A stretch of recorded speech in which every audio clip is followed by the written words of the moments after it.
C3A Production vous offre aujourd'hui les solutions de demain. Production et diffusion TV digitale, plateforme d'e-learning TV sans consommation de data. C3A Production, maîtrise de l'innovation, même la perfection évolue.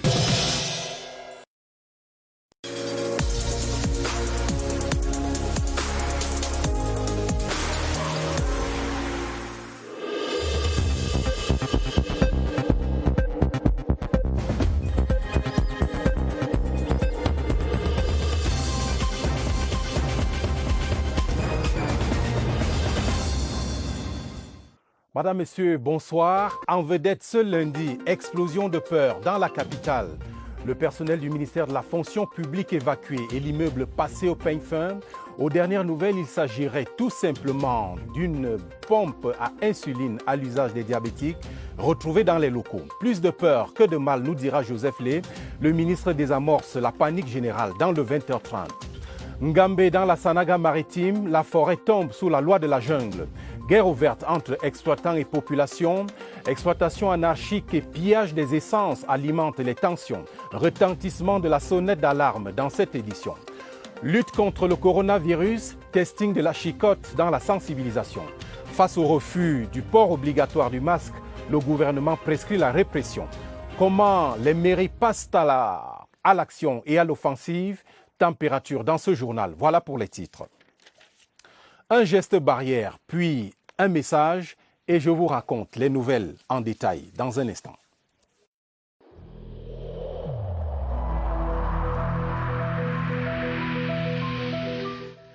Il est essentiel que les mesures qui ont été indiquées soient absolument respectées par chacun de nous. Lavez-vous régulièrement les mains à l'eau et au savon ou à l'aide d'un gel hydroalcoolique. Restez à au moins 1 mètre de distance des autres personnes, surtout si elles toussent, éternuent ou ont de la fièvre. Si vous avez de la fièvre, de la toux ou des difficultés à respirer, consultez un médecin.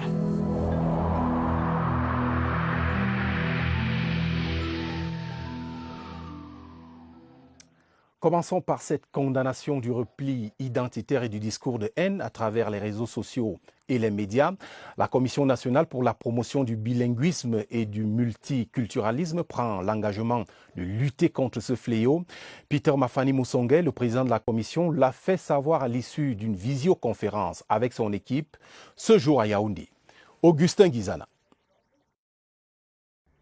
Par visioconférence, la Commission Musonge a envoyé des signaux d'alerte sur la manifestation récente de certains éléments de fragilisation du vivre ensemble harmonieux du Cameroun.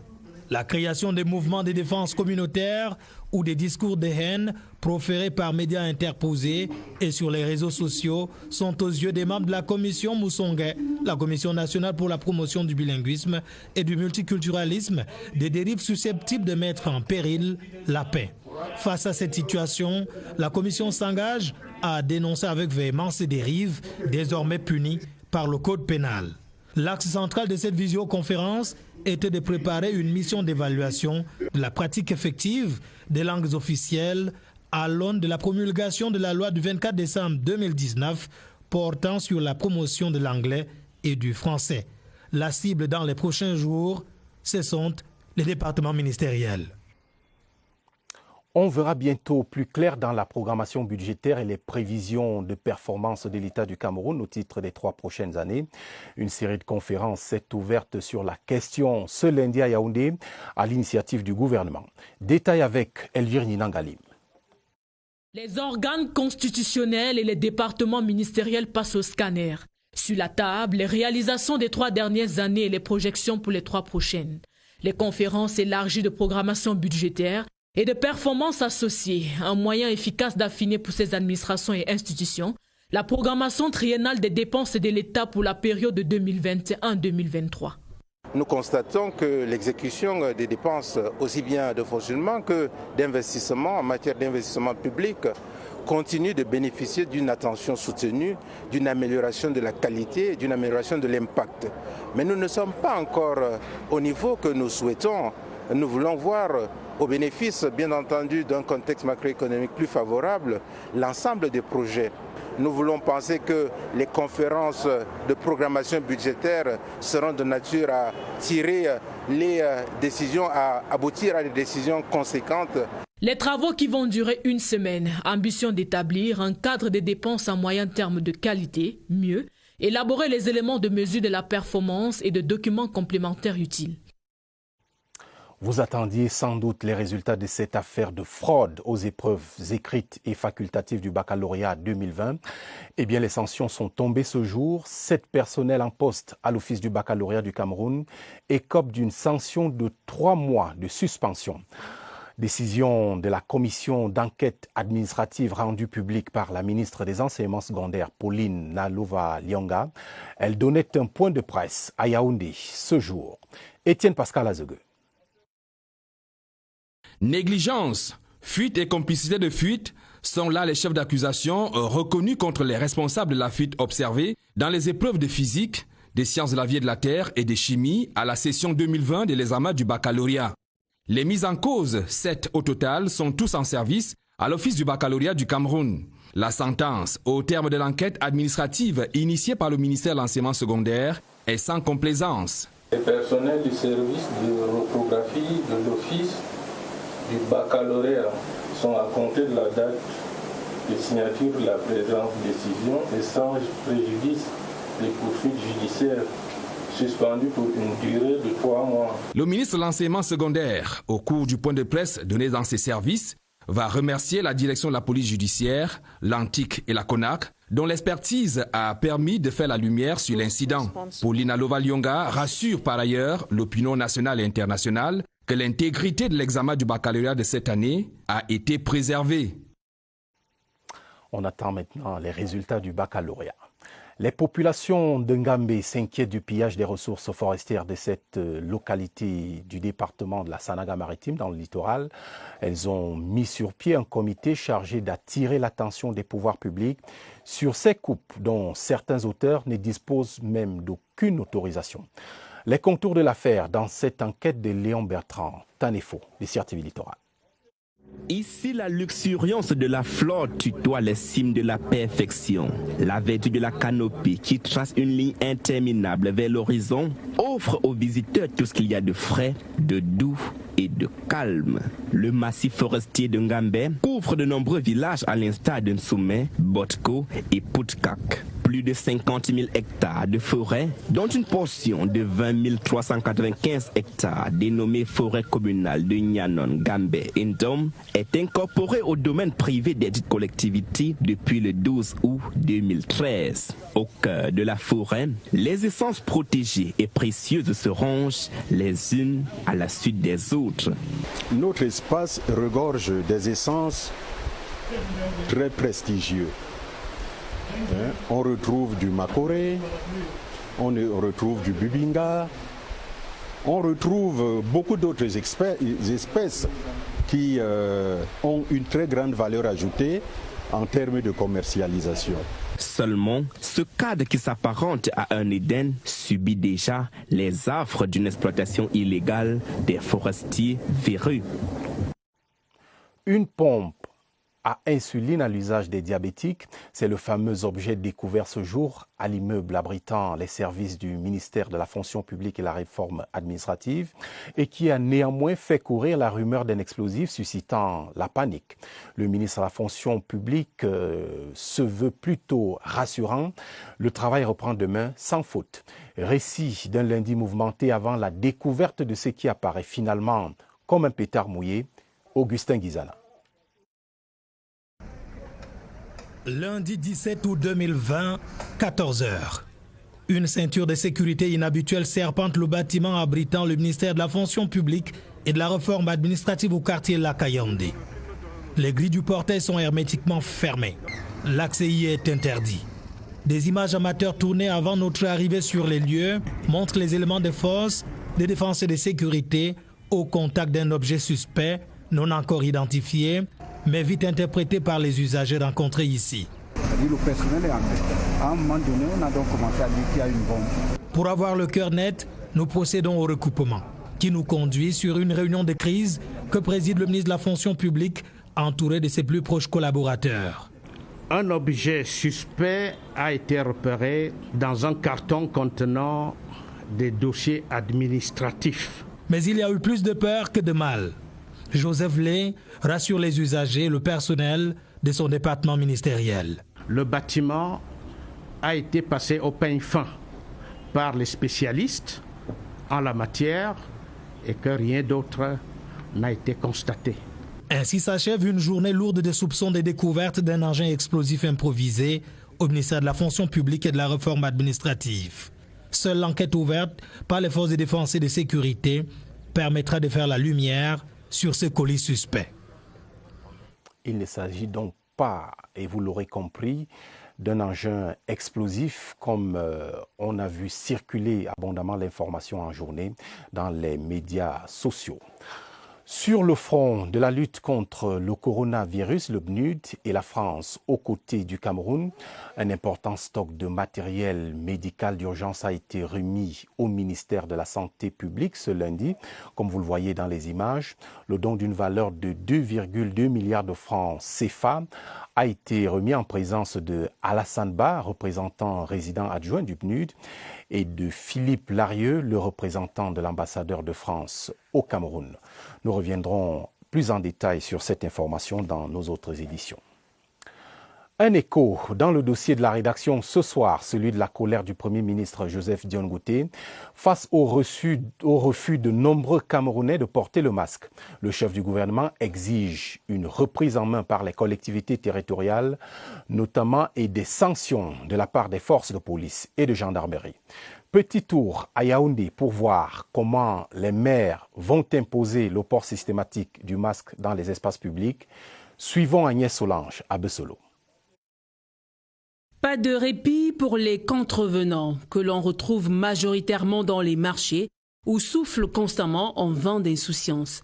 Nous le faisons au jour le jour. Nous ne cessons de les mobiliser, de les sensibiliser pour le port du masque. La multiplication des descentes inopinées dans les espaces publics participe surtout du long travail d'éducation entamé en début de pandémie et qui se poursuit. Nous sommes en train de nous organiser avec la police municipale pour les déployer auprès de tous les services publics qui devront assurer que chaque citoyen qui accède à un espace public porte effectivement son masque. À l'implication de la police municipale s'ajoute une stratégie de coercition qui visiblement porte ses fruits. Lorsqu'on vous rencontre sans masque, on vous retient jusqu'à ce que vous procuriez un masque. Nous distribuons au plus grand nombre.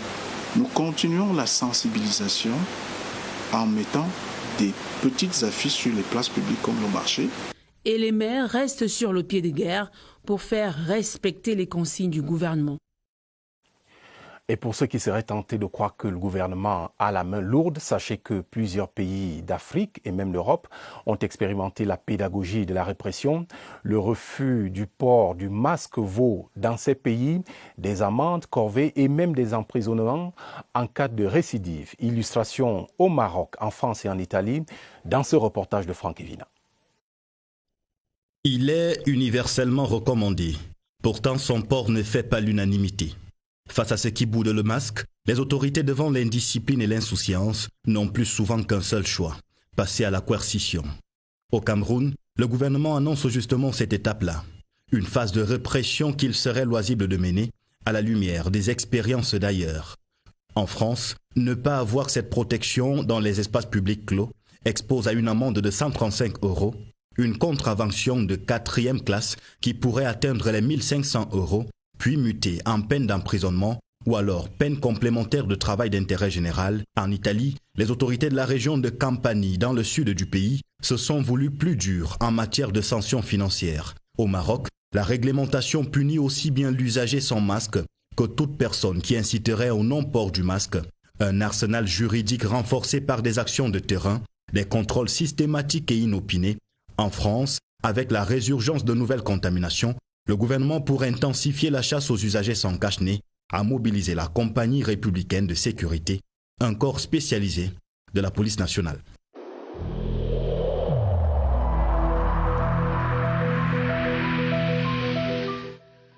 Le port du masque dans l'espace public restera obligatoire jusqu'à nouvel ordre.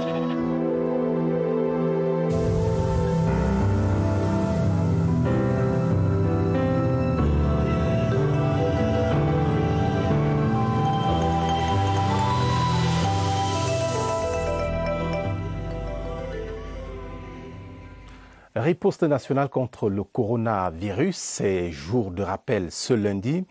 Rappel de la nécessité du respect des mesures barrières.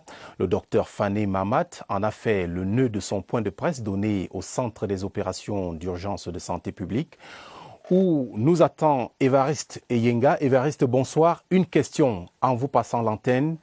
Pourquoi ce rappel ce soir ?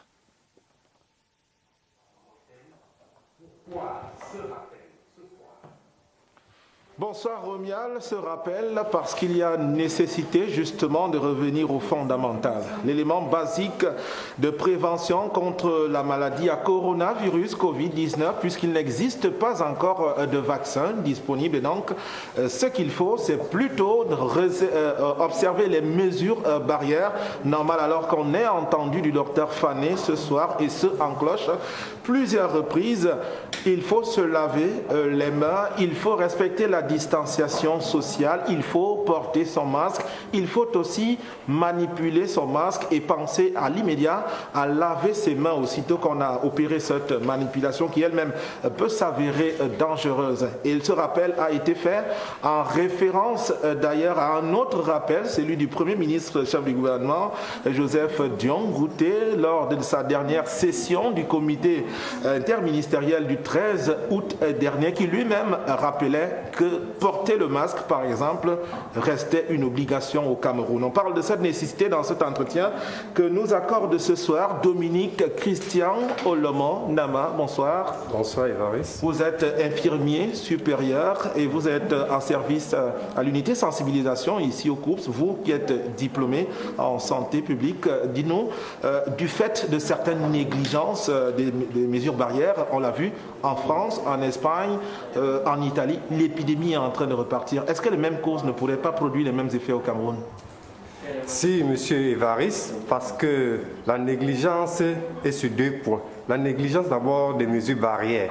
Parce que si nous ne portons pas le masque, nous exposons les autres, soit par les gouttelettes de salive qui sont chargées du Covid-19. Et si nous ne respectons pas la distanciation sociale, cela n'est pas bien pour nous et pour les autres, ainsi que le lavage régulier des mains. Cela doit être respecté pour que nous évitons que cette maladie, cette pandémie rebondisse dans notre pays. Parmi les autres que vous évoquez, il y a une bonne brochette de sceptiques. Il y a des personnes qui ont tôt fait de conclure à une fin de l'épidémie au Cameroun. Quel langage devrait-on leur ternir pour qu'ils ne fassent plus la sourde oreille? Oui, monsieur Évariste, on peut dire que la pandémie n'est pas encore finie. Donc, ce n'est pas encore endigué.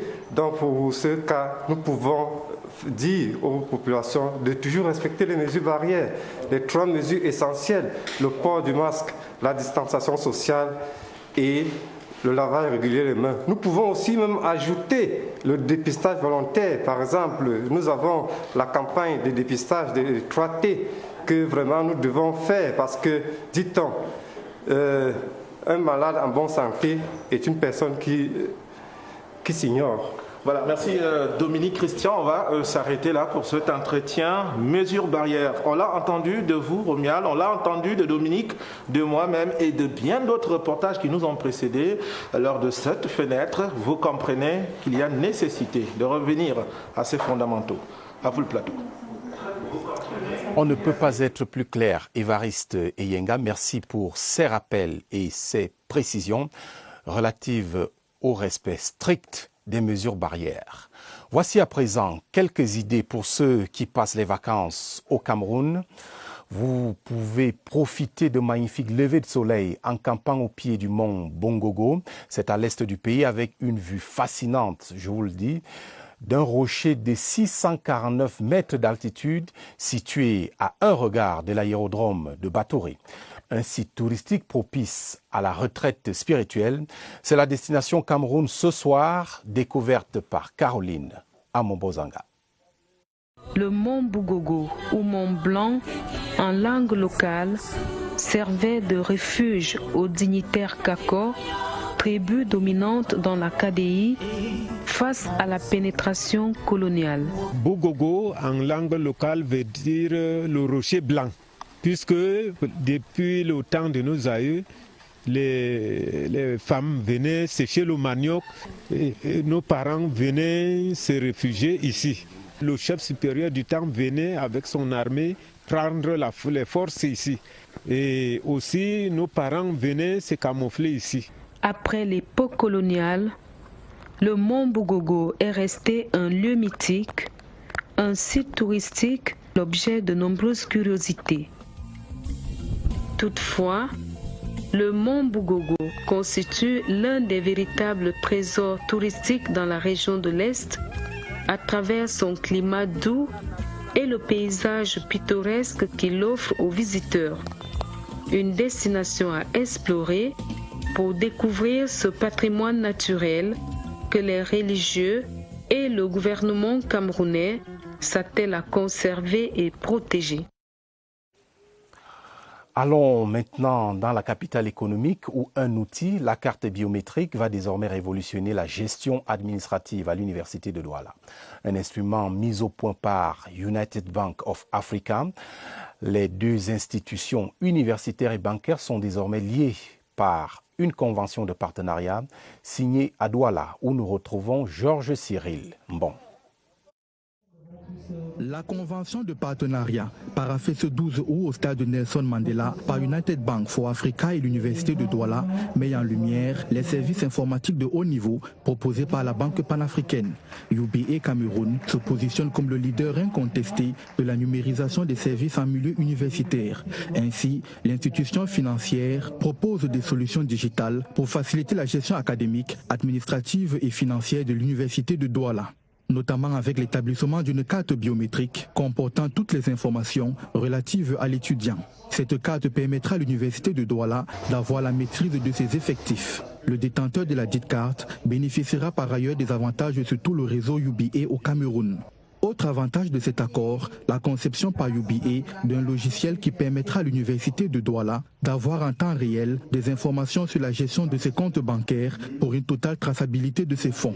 Et la banque est prête à aller encore plus loin dans son partenariat avec la communauté universitaire. Nous comptons mettre en place des facilités qui pourront aider les enseignants et autres personnes d'entrer dans un financement bien réfléchi, en droite ligne avec ce partenariat. UBA envisage également l'accompagnement des étudiants dans leur formation. Nous allons accompagner aussi les étudiants dans les formations, mettre en place nos directeurs, les directeurs de UBA, qui pourront discuter avec les enfants sur leurs thèmes de recherche et les prendre aussi à l'université pour les stages académiques, les stages professionnels. Nous allons progresser comme nous découvrons les problèmes et nous allons apporter des solutions. Évoluant au Cameroun depuis 2008, la banque panafricaine UBA y compte 18 agences dont 8 à Douala. Elle dispose en outre d'une agence mixte au sein de l'université pour le plus grand bonheur de la communauté universitaire. Dans l'extrême nord, le président de l'Assemblée nationale aux côtés du diocèse de Maroua-Mokolo pour une paix durable au Cameroun, Kavaye Djibril et Monseigneur Bruno Ateba Edo ont invoqué le ciel pour demander à Dieu que règne la paix et la santé au Cameroun. C'était le week-end dernier à Tokombéré dans le Mayo-Sava lors d'un service interreligieux. Alexis Guidjartoan. Le développement et la paix du Cameroun passent par des actions concertées, certes, mais aussi par une communion parfaite et un dialogue interreligieux. Un acte traduit dans les faits par le président de l'Assemblée nationale et l'évêque du diocèse de Maroua-Mokolo.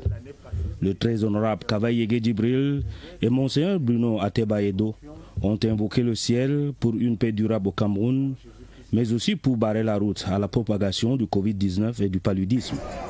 Ce service interreligieux s'est étendu à l'hôtel de ville qui a été béni par les dignitaires religieux afin qu'il soit un lieu où se prennent des bonnes décisions pour le bien de Tokombéré. Aujourd'hui, c'est la deuxième naissance parce que avoir une telle cérémonie, c'est pas facile. Cette bénédiction n'est pas seulement pour la commune, c'est pour l'ensemble de la population. Tous doivent désormais regarder dans la même direction pour que les gestes du président de l'Assemblée nationale et de l'évêque de Maromokolo atteignent leur objectif. En sport football, le coup d'envoi de la saison est annoncé pour le 26 septembre 2020. La copie de la compétition est à peu de choses près, la même que l'année dernière, avec des pelouses approximatives, des salaires non payés des joueurs, des démissions en cascade d'entraîneurs, un état des lieux qui adresse la question du professionnalisme de cette compétition.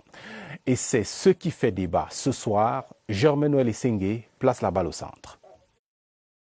Le visage que présente aujourd'hui la Ligue 1 et 2 est peu reluisant. À Loum, par exemple, c'est des champs de patates, c'est pas évident, le football ne peut pas se jouer. Les infrastructures, les gros moyens financiers, les droits TV, lorsque cet ensemble de choses ne sont pas mises en commun au bon moment, il est difficile de parler de professionnalisme. La FECAFOOT, consciente de la situation de travail, pour un New Deal. Une relecture des règlements généraux de la FECAFOOT pour l'adapter aux propositions que nous allons sortir de nos travaux. Pour certains présidents de clubs, cette réforme est une vue de l'esprit. Il est très facile d'être dans un bureau, de tourner là, et puis de penser que les autres ne font rien. D'autres, au contraire, approuvent le projet. Autant c'est une préoccupation pour les clubs, autant c'est une préoccupation pour la FECAFOOT. Une initiative qui aurait dû bénéficier de la contribution des acteurs de premier plan. Les présidents de clubs sont les principaux acteurs. Pour sortir de ces cycles sombres, l'accompagnement de l'État est requis. Le football professionnel n'est pas accompagné par les investisseurs publics, privés au Cameroun. Nous avons besoin de l'État à travers la décentralisation. Aujourd'hui, le foot et le business ne peuvent plus se dissocier.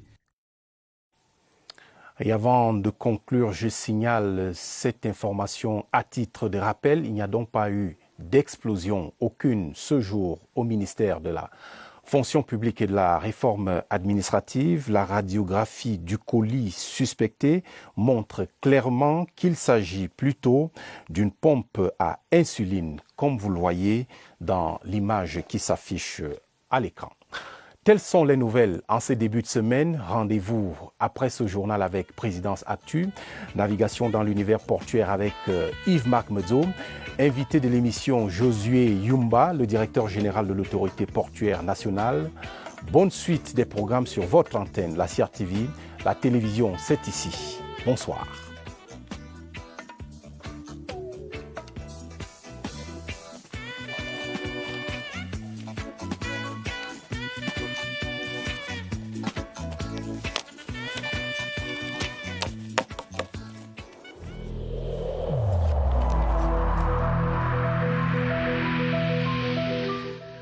Évitons de stigmatiser ceux qui sont atteints par la maladie.